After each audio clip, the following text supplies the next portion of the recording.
اتنی دور تک تو تمہاری آواز بغیر مائک کے وسیلے کے پہنچتی نہیں ہے، اتنی دور کیسے پہنچ جاتی ہے دعا بغیر وسیلے کے؟ میں نے کہا او یہ مطلب تھا اس کا۔ میں نے کہا اور کچھ کہنا چاہتا ہے؟ کہنے لگا مولوی صاحب دلی جاتے ہو ٹرین کا سہارا لیتے ہو، بامبے جاتے ہو ٹرین کا سہارا لیتے ہو، سعودیہ اور امریکہ جانا ہو تو پلین کا سہارا لیتے ہو، بغیر وسیلے کے آپ دلی اور بامبے اور بغیر پلین کے وسیلے کے آپ سعودیہ اور امریکہ نہیں پہنچ سکتے ہو، تو اللہ تک تم اپنی باتیں کیسے پہنچا دیتے ہو؟ میں نے کہا دو چیزیں تو نے بتا دی، تیسری میں یہ کہہ دیتا ہوں تیری طرف سے کہ چھت پہ چڑھنا ہو تو سیڑھی کی ضرورت پڑتی ہے یا نہیں، اور ایک اور بات کہہ دیتا ہوں وزیر اعظم سے ملنا ہے تو پہلے چپراسیوں سے ملنا پڑتا ہے، بعد میں وزیر اعظم سے ملنا پڑتا ہے، تو اللہ سے ملنے کے لیے بھی ان کا سہارا لو۔ بالکل۔ اس موقع پر میں نے کہا اونٹ رے اونٹ تیری کون سی کل سیدھی، میں نے کہا یہ مائک میرے سامنے اور میں نے اس لیے لگایا کیونکہ میری زبان کمزور ہے، وہاں جتنے لوگ بیٹھے ہوئے ہیں ان تک میں اپنی کمزور زبان سے اپنی آواز ان تک پہنچا نہیں سکتا، اور وہاں جو لوگ بیٹھے ہوئے ہیں ان کے کان کمزور ہیں جو بغیر مائک کے وہ ہماری آواز سن نہیں سکتے۔ جب بولنے والی زبان کمزور ہو اور سننے والے کان بھی کمزور ہوں تب مائک کا تب وسیلے کی ضرورت پڑتی ہے۔ بولنے والی زبان کمزور اور سننے والے کان بھی کمزور تب وسیلے کی مائک کی ضرورت ہمیں پڑی۔ میرے محترم جب ہم اللہ تک دعا پہنچاتے ہیں تو اس وقت ہمارا عقیدہ یہ ہوتا ہے اللہ پہنچانے والی زبان ضرور کمزور ہے لیکن سننے والے تیرے کان کمزور نہیں، پہنچانے والی زبان میری کمزور ہے لیکن سننے والے تیرے کان کمزور نہیں۔ تو سمندر کی تاریکیوں میں تیرنے والی مچھلیوں کے تیرنے کی آہٹ کو بھی سن لیتا ہے تو ہماری دعاؤں کو تو کیوں نہیں سن سکتا؟ جس جگہ میری تقریر تھی روڈ پر اس کے بغل میں ایک مسجد تھی، میں نے کہا یہ مسجد تمہیں دکھائی دے رہی ہے؟ کہنے لگا ہاں۔ میں نے کہا اس سے میرے محترم دلی بھوپال سے تقریباً 1200 کلومیٹر دور ہے، جتنا یہاں سے تقریباً لاہور۔ جو چیز دور ہوتی ہے وہاں تک پہنچنے کے لیے وسیلے کی ضرورت پڑتی ہے۔ دہلی دور ہے، میں ٹرین کا وسیلہ لوں گا، بامبے 2000 کلومیٹر ہے، میں ٹرین کا وسیلہ لوں گا، سعودیہ اور دور ہے، میں پلین کا وسیلہ لوں گا، اور ہاں امریکہ اور دور ہے۔ جو جتنا زیادہ دور ہے وسیلہ بھی اتنا زیادہ ہیوی چاہیے، اتنا ہی زیادہ مضبوط چاہیے، کیونکہ یہ چیزیں دور ہیں اور دور کے لیے وسیلہ چاہیے لیکن قریب کے لیے وسیلہ نہیں چاہیے۔ اور اگر میں یہ کہوں یہ سامنے مسجد دکھ رہی ہے، اس مسجد میں نہیں جاؤں گا، پہلے ہیلی کاپٹر لے کر آؤ۔ میں تم سے کہتا ہوں اس مسجد میں جانا چاہتا ہوں، جاؤ ٹرین لے کے آؤ۔ میرے محترم سچ بتانا تم اس وقت مجھے کیا سمجھو گے؟ میں کہوں یہ مسجد ہے، ماروتی لے کے آؤ، تم کہو گے پاگل ہے، ابھی 10 قدم کا فاصلہ ہے اس مسجد میں پہنچ جائے گا، اتنی قریب مسجد ہے اور یہاں کے لیے ہوائی جہاز اور ماروتی مانگ رہا ہے۔ تم کہو گے یہ تو بالکل سٹیا گیا، یہ تو بالکل پاگل ہو گیا۔ بتاؤ قریب کے لیے وسیلہ مانگنا، قریب کے لیے وسیلہ طلب کرنا یہ پاگل پن ہے یا نہیں؟ کہنے لگا بالکل۔ میں نے کب فیصلہ کر لے اللہ دور ہے یا قریب؟ اگر دور ہے تو بالکل وسیلہ پکڑ اور اگر قریب ہے تو وسیلہ نہ پکڑ۔ کہنے لگا یہ کیسے پتا چلے؟ ہم نے کہا نہ تیری نہ میری، قرآن میں دیکھ لے، وَإِذَا سَأَلَكَ عِبَادِي عَنِّي فَإِنِّي قَرِيبٌ۔ اے میرے نبی، میرے بندے میرے بارے میں سوال کرتے ہیں کہ اللہ کہاں ہے، کہہ دو فَإِنِّي قَرِيبٌ، میں ان کے بالکل قریب ہوں۔ ایک جگہ اللہ نے کہا میں ان کی شہر رگ سے بھی زیادہ، رگ دل سے بھی زیادہ قریب ہوں۔ ہم نے کہا جو اتنا قریب ہو، جو میری دل کی آہٹوں سے بھی زیادہ قریب ہو، جو شہر رگ سے بھی زیادہ قریب ہو، جو میرے بالکل قریب ہو، اب بتا قریب کی جگہ پر جانے کے لیے وسیلہ چاہیے نہیں؟ کہنے لگا ہمیں قرآن مولویوں نے سمجھایا ہی نہیں۔ میرے بھائیوں قرآن کی آیتیں دیکھتے جاؤ، فیصلے کرتے جاؤ۔ ہم وسیلے کے مخالف، زندہ کا وسیلہ لو، ہاں آپ کسی نیک آدمی سے کہو کہ میرے لیے دعا کراؤ، یہ کوئی بات نہیں، میں کبھی نہیں کہتا ہوں۔ ایک آدمی مجھے گالی دے کے کہتا بریلی کے اندر، مولوی جرجیس کھانا پک جاتا اپنی بیوی سے مانگتے ہو یا نہیں؟ میں نے کہا ہاں۔ کہتے ہو کھانا لگاؤ؟ ہاں لگاؤ۔ بتاؤ بیوی کا وسیلہ لے لیتے ہو، بیوی سے مدد مانگ لیتے ہو، بزرگوں سے مدد لینا حرام؟ میں نے کہا ہاں بیوی سے مدد لے سکتا ہوں اور لیتا ہوں، اس لیے کہ میرا عقیدہ ہے کہ بیوی کمزور ہے، اور بیوی جو کھانا پکا رہی ہے وہ گوشت لا کے میں نے دیا، مرچ لا کے میں نے دی، مسالہ لا کے میں نے دیا، جب تک سامان نے ضروریہ میں لا کے نہ دوں تو بیوی بھی محتاج ہے، بیوی میری محتاج ہے، میں بیوی کا محتاج ہوں۔ بیوی حق سے کھانا میں مانگتا ہوں تو بیوی بھی مجھ سے نان نفقہ مانگتی ہے، بیوی میری محتاج اور میں بیوی کا محتاج۔ جب دونوں محتاج ہیں تو کوئی حرج کی بات نہیں ہے۔ کیا تم اس عقیدے کے تحت اپنے پیر و بابا کو بھی پکارتے ہو؟ ذرا یہ عقیدہ رکھ لو، ذرا اتنا ہی رکھ لو کہ جتنا اپنی بیوی کے بارے میں رکھتے ہو کہ بیوی میری محتاج، میں بیوی کا محتاج، اتنا ہی رکھ لو کہ بابا بھی میری دعاؤں کے محتاج ہیں اور میں بابا کا محتاج ہوں۔ چلو اتنا ہی رکھ لو۔ تم تو کہتے ہو کہ نہیں یہ تو مشکل کشا ہیں، یہ تو ساری مشکلوں کو مصیبتوں کو دور کرنے والے ہیں، اور اس کو تم نے عبادت سے جوڑ دیا، اس لیے ہم کو شرک کہنا پڑتا ہے، ہم کو شرک کہنا پڑتا ہے۔ میرے بھائیو ذرا تصور تو کیجئے، کرسی، چھت پہ چڑھنا ہو تو کرسی کی ضرورت پڑتی ہے، بڑا اچھا عقیدہ، لیکن یہ تو بتاؤ جب چھت کو زمین پہ آنا پڑتا ہے تو کس چیز کا وہ سہارا لیتی ہے؟ کس چیز کا سہارا لیتی ہے؟ ارے جب چھت پہ چڑھیں گے تب نہ ہم کرسی سیڑھی کا سہارا لیں گے، اور کرسی پر اگر ہمیں بیٹھنا ہو تو کون سی سیڑھی کا سہارا ہم کو لینا پڑے گا؟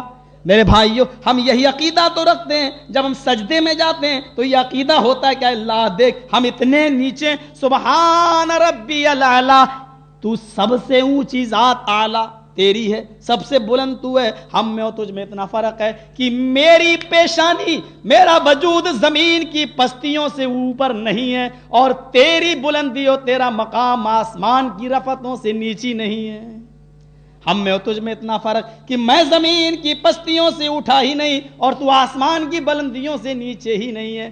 ہاں ہم میں تجھ میں اتنا فرق ہے کہ ہم بادشاہ بھی اگر کسی ملک کے ہیں، شاہ فہد اور شاہ عبداللہ اور یا آپ کے پاکستان کے، ان تمام کو لے لو، سجدے میں جاتے ہیں ناک زمین پہ ہوتی ہے، تو حقیقت یہ اللہ بڑے بڑوں کی ناک تیرے آگے زمین پر رگڑنے پر مجبور ہیں، اس لیے کہ ناک رگڑنا اگر ہے ہم کو تو تیرے سامنے رگڑنا ہے، ہم تیرے سامنے تو ذلیل ہیں، ہم ناک رگڑ رہے ہیں اپنی عزت والا تو تو ہے، قوت والا تو تو ہے، مضبوط تو ہے، دینے والا تو ہے۔ اب یہ بتاؤ یہ ناک تمہارے پیروں نے ولیوں نے بھی رگڑی تھی یا نہیں رگڑی تھی؟ جب وہ بھی اللہ کے سامنے، ہم بھی اللہ کے سامنے جب ذلیل ہیں تو یہ عزیز تو اللہ ہی کی ذات ہے، پھر کمزور سے کیوں مانگے، کمزور کو کیوں بلائے، کمزور کو کیوں پکارے؟ میرے بھائیو یہی چیز تو ہم تم سے کہنا چاہتے ہیں۔ تصور تو کرو، وزیر اعظم سے ملنا ہے تو چپراسیوں سے اس لیے ملنا پڑتا ہے۔ وزیر اعظم کو نہیں معلوم، ہمارے راجیو گاندھی کو نہیں معلوم تھا کہ جو بڑھیا میرے گلے میں پھولوں کا ہار ڈال رہی ہے یہ ابھی 2 منٹ کے بعد بم بلاسٹ ہوگا، اور میری دل کے قریب لٹکنے والی جان کے بارے میں بھی علم نہیں ہے، کون آدمی اس دیوار کے پیچھے چھپا ہے مجھے نہیں معلوم، یہ وزیر اعظم کو بھی نہیں معلوم ہے، اس لیے پہلے چپراسیوں سے ملنا پڑتا ہے۔ لیکن اللہ وہ علیم و خبیر ہے، اس کو کون سی چیز اس سے چھپی ہوئی ہے۔ پھر میرے بھائیو اللہ کی مثال آج کے ان وزراء اور ان منتریوں سے دو جن کو پیشاب کر کے دھونے کی بھی تمیز نہ ہے۔ میرے بھائیو یہ اللہ کی شان تو نہیں کہ ان کی مثال تم ان سے دے رہے ہو۔ سائنس کہتی ہے ہمارا عقیدہ اللہ کی ذات کے بارے میں، وہ ذرا دیکھیے کہ ایک آدمی کبھی زندگی میں ڈائریکٹ نہیں پکارتا تھا اللہ کو، ڈائریکٹ نہیں، نماز بھی پڑھتا تھا تو کہتا تھا پیر صاحب میری نماز اللہ تک پہنچا دو، بابا میری نماز کو اللہ تک پہنچا دو، یہ اس کا عقیدہ۔ تو ایک دن ایسا ہوا کہ وہ گاڑی چلا رہا ہے ماروتی، اور گاڑی پھسل گئی، پہاڑ کے اوپر سے گرا، پہاڑ کے درمیان سے ایک درخت نکلا تھا جڑ سے، ماروتی والے نے اپنی وہ کھولی کھڑکی اور ایک دم چھلانگ لگائی اور پیڑ پہ گرا، ماروتی نیچے سب مر گئے، اور اس نے پیڑ پکڑ لیا۔ اب نیچے جھانک کے دیکھتا ہے تو 1 کلومیٹر گہری کھائی، چھوڑ نہیں سکتا. اوپر دیکھ رہا ہے تو بالکل چکنا پہاڑ، 1 کلومیٹر اوپر اونچا پہاڑ، چڑھ نہیں سکتا. اوپر دیکھ رہا ہے تو چڑھنے کی طاقت نہیں، نیچے دیکھ رہا ہے تو ہاتھ چھوڑنے کی ہمت نہیں. اب کہہ رہا اللہ تو مجھے بچا لے. اب اس کو نہ اجمیر والا یاد آ رہا ہے، نہ بدایوں والا، نہ بریلی. جبکہ اس نے کوئی بھی عبادت بھی کی تھی تو اس کو بھی پہنچانے کے لیے اس نے سہارا لیا، کبھی نہیں پکارا اللہ کو ڈائریکٹ، انڈائریکٹ ہی پکارتا رہا. آج وہ کہہ رہا اللہ مجھے بچا لے. گھر میں کبھی آگ لگ جائے اور بچے تڑپنے لگیں تو آپ دیکھیے گا، آگ جب لگتی ہے تو لوگ اس وقت یا غوث یا فلاں نہیں، یا اللہ. اس وقت یہ دل کا تعلق ہے، کنیکشن ہے. کہتا اللہ تو مجھے بچا لے. اللہ نے کہا اے فرشتو ادھر آؤ، آج تمہیں ایک نئی چیز دکھاؤں. میرے بندے نے کبھی ڈائریکٹ مجھے نہیں پکارا، لیکن آج پکا موحد بن گیا، آج مجھے پکار رہا ہے، بچا لوں. فرشتے کہتے ہیں اللہ مجھے تو آج بھی دال میں کالا لگ رہا ہے، مجھے آج بھی بھروسہ نہیں ہے اس کے اوپر. کہا کیا تم دیکھ رہے ہو یہ مجھے پکار رہا اور تم کہہ رہے ہو آج بھی مجھے بھروسہ نہیں ہے؟ اللہ مجھے تو نہیں ہے، تو عالم الغیب ہے، تو جان. اللہ نے کہا اچھا کرو، ایسا کرو کہ میں امتحان لے لیتا ہوں اس کا. حالانکہ اللہ جانتا ہے، لے لیتا ہے. اللہ نے کہا میرے بندے تو نے آج پہلی بار ڈائریکٹ مجھے پکارا اور میں بھی چاہتا ہوں کہ تجھے بچا لوں، لیکن میری ایک شرط ہے، پوری کر دے. مرتا کیا نہ کرتا، اندھے کو چاہیے 2 آنکھیں. کہتا اللہ ایک کیا تیری 20 شرطیں بھی ہوں گی تو میں پوری کر دوں گا، جلدی بتا کیا ہے. ہاں لٹکا ہے، 20 شرطیں کہاں سے پوری کر دے گا، پہلے ایک تو کر دے، ایک کر دے بس. کہا ٹھیک ہے اللہ میں ایک شرط تیری پوری کر دیتا ہوں، تو جلدی بتا لیکن مجھے بچا لینا.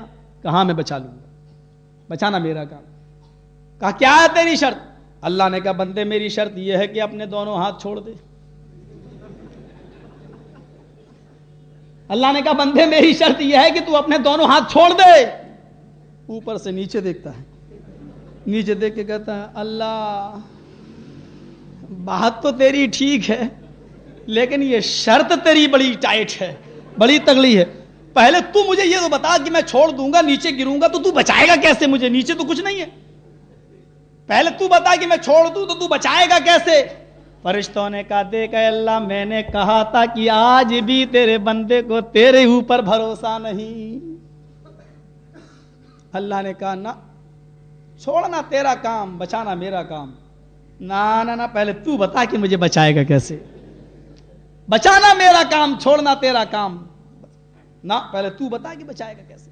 2 دن ہو گئے، 3 دن ہو گئے، آٹومیٹک کیلشیم کی، آئرن کی کمی ہوئی، ہاتھ چھوٹے، نیچے گرا، رام رام ست. یہی کہو. یہ میں اس لیے بتانا چاہتا ہوں آپ کو کہ اللہ کی ذات وہ ذات ہے جو اس نقص سے بھی اور اس سوچ سے بھی پاک ہے کہ وہ یہ کام کیسے کرے گا. اللہ کے بارے میں اگر کسی نے یہ سوچا کہ وہ بغیر وسیلے کے اور بغیر بابا کے دعاؤں کے پہنچائے ہوئے بیٹا بیٹی کیسے دے گا، یہ بھی شرک ہے. اللہ کے بارے میں لفظ کیسا لگانا بھی شرک ہے. وہ اس صفت سے بھی بالکل پاک ہے. جانتے ہو کہ وہ رب کون ہے؟ زمین سے یہ چاند تقریباً 2,40,000 میل کی اونچائی پر ہے. سورج تقریباً 9.5 کروڑ میل کی 9 کروڑ 30 لاکھ میل کی بلندی پر ہے. اور سورج کے اوپر سیارے ہیں، ایک قریبی سیارہ، ایک بعیدی سیارہ. قریبی سیارے تک اگر کوئی آدمی جانا چاہے تو اس کو عمر چاہیے تقریباً 7 سال کی، اور اوپر والے سیارے تک جانا چاہے تو اس تک پہنچنے کے لیے آدمی کی کو عمر چاہیے 40 سال کی. لیکن کب؟ جب وہ ایسے راکٹ پر بیٹھ کر سفر کرے جو راکٹ 1 گھنٹے میں 15,000 میل کی رفتار سے اڑے، تب اس کو 40 سال کا سفر، 40 سال لگیں گے اس دوسرے سیارے تک پہنچنے میں. اب دوسرے سیارے کے بعد اب کہکشاؤں کا دور آئے گا، ایک قریبی کہکشاں اور ایک بعیدی کہکشاں. قریبی کہکشاں تک پہنچنے کے لیے آدمی کو عمر چاہیے 7 لاکھ سال کی. قریبی کہکشاں تک آج کی موجودہ سائنس کہہ رہی قریبی کہکشاں تک پہنچنے کے لیے عمر چاہیے آدمی کو 7 لاکھ سال کی, اور بعیدی کہکشاں تک, آخری کہکشاں تک آدمی کو پہنچنے کے لیے عمر چاہیے 40 لاکھ سال کی. لیکن وہ ایسے راکٹ پر نہیں جو 15,000 میل فی گھنٹے کی رفتار سے اڑے, بلکہ وہ اس راکٹ پر سفر کرے جو راکٹ 1 سیکنڈ میں, 1 منٹ نہیں, 1 سیکنڈ میں 1,86,000 میل شرح برق کی رفتار سے اڑتا ہو. برق بجلی کی چمک, جو آسمانی بجلی ہوتی ہے, اس چمک کی رفتار سے جو راکٹ اڑے گا تب اس کو 40 لاکھ سال لگیں گے. 12 اپریل سن 1959 میں روس کا اولین خلاباز خروشچوف یہ زمین سے 185 میل 185 میل 185 میل اوپر گیا. یہ روس کا اولین خلاباز ہے, سب سے پہلے اسی نے سفر کیا تھا خلا کا, فضا کا. 12 اپریل سن 1959 کو روس کا اولین خلاباز جب آسمان کا سفر کرتا ہے اور زمین کے صرف 185 میل اوپر گیا اور زمین کے ارد گرد ایک چکر لگایا, اور چکر لگانے کے بعد جب زمین کے اوپر آیا تو روس کے وزیر اعظم مسٹر یوری گگارین نے پوچھا تھا, اے خروشچوف, تم نے 185 میل کا سفر کیا آسمان کا, فضا کا, یہ بتاؤ کیا تم نے پوری زمین کے گرد ایک چکر لگایا, تمہیں آسمانوں میں کہیں مسلمانوں کا خدا نظر آیا, کہیں مسلمانوں کا اللہ نظر آیا, کہیں تم نے مسلمانوں کے رب کو دیکھا؟ اس نے ڈنکے کی چوٹ پر اعلان کیا, ڈنکے کی چوٹ پر زمین پر اعلان کیا کہ مجھے اللہ واللہ نام کی کوئی چیز نظر نہیں آئی. نہ جانے کتنے مسلمانوں کے عقیدے تذبذب کا شکار ہو گئے, اور نہ جانے اس وقت کتنا بڑا ہنگامہ اس نے کیا. ابھی ہمارے جامعہ ملیہ میں کانفرنس ہوئی تھی دہلی کے اندر, دہلی میں کانفرنس ہوئی تھی, اور مجھے وہاں پر انوائٹ کیا تھا. وہاں کے اسٹوڈنٹ نے, وہاں کے طلباء نے, اتنا زہر اگلا گیا وہاں پر مسلمانوں کے خلاف. ایک کمیونسٹی خیال کے لڑکے نے زہر اگلا, اور اس نے اس بات کو بھی اچھالا کہ بتاؤ 185 میل وہ اوپر گیا اور اس نے اللہ واللہ نام کی کوئی چیز نظر نہیں آئی. آج تو لوگ چاند تک ہو جائیں لیکن اللہ واللہ نام کی ان کو کوئی چیز نظر نہیں آتی ہے. کمیونسٹ تھا میرے بھائیوں, میں نے کھڑے ہو کر کہا کہ اگر اس نے یہ کہا کہ مجھے اللہ نام کی کوئی چیز نظر نہیں آئی, کسی مسلمان کو تکلیف نہیں پہنچی. اگر وہ یہ کہتا کہ میں اللہ کو دیکھ آیا ہوں تو ضرور تکلیف پہنچتی. اگر وہ یہ کہتا کہ میں اللہ کو دیکھ آیا ہوں تو ضرور تکلیف پہنچتی. ارے اللہ تعالیٰ تو قرآن میں فرماتا ہے کہ میں دنیا کی تمام نگاہوں کو دیکھ رہا ہوں, لیکن دنیا کی کوئی نگاہ مجھے دیکھ نہیں سکتی. حضرت عائشہ فرماتی ہیں کہ اللہ کے نبی نے بھی اللہ کو نہیں دیکھا, اللہ نے قریب کیا, بہت قریب کیا, لیکن اللہ کو دیکھا نہیں. اور جو یہ عقیدہ رکھے کہ نبی نے اللہ کو دیکھا ہے وہ جھوٹا ہے. اما عائشہ کہتی ہیں جس نے یہ عقیدہ رکھا کہ نبی نے اللہ کو دیکھا تو وہ جھوٹا ہے. میرے بھائیوں, یہ گئے اللہ کو دیکھنے. ارے حضرت موسیٰ علیہ السلام جیسا پاکیزہ نبی, اللہ میں تجھے دیکھوں گا. اللہ کہہ رہا لن ترانی یا موسیٰ, تم مجھے نہیں دیکھ سکتے ہو. نہیں میں تو تجھے دیکھوں گا, تو چڑھ جا پہاڑ پہ. حضرت موسیٰ پہاڑ پہ جبل طور پہ چڑھ گئے. اللہ نے اپنے نور کی ہلکی سی تجلی دکھائی. فخر موسیٰ صاعقا, موسیٰ بے ہوش پڑا ہے اور زمین کے اوپر, اور یہ پہاڑ سرما بن کے جل کے راکھ ہو گیا. جب ہلکا سا نور پہاڑ نہ دیکھ سکے اور حضرت موسیٰ بے ہوش زمین پر پڑے ہیں. اوہ نبی کو نور کا عقیدہ رکھنے والوں کہ اللہ نے اپنے نور سے نبی کو پیدا کیا. حضرت موسیٰ اللہ کا ہلکا سا نور نہ دیکھ سکے, بے ہوش ہو گئے. اور محمد تو پورے اللہ کے نور سے پیدا تھے, لیکن احد پہاڑ جل کے سرما نہ بنا, صفا مروہ جل کے سرما نہ بنی, صحابہ بے ہوش ہو کر نہ گرے. کون سا عقیدہ تم رکھتے ہو کہ اللہ نے اپنے نور سے محمد رسول اللہ کو پیدا کیا؟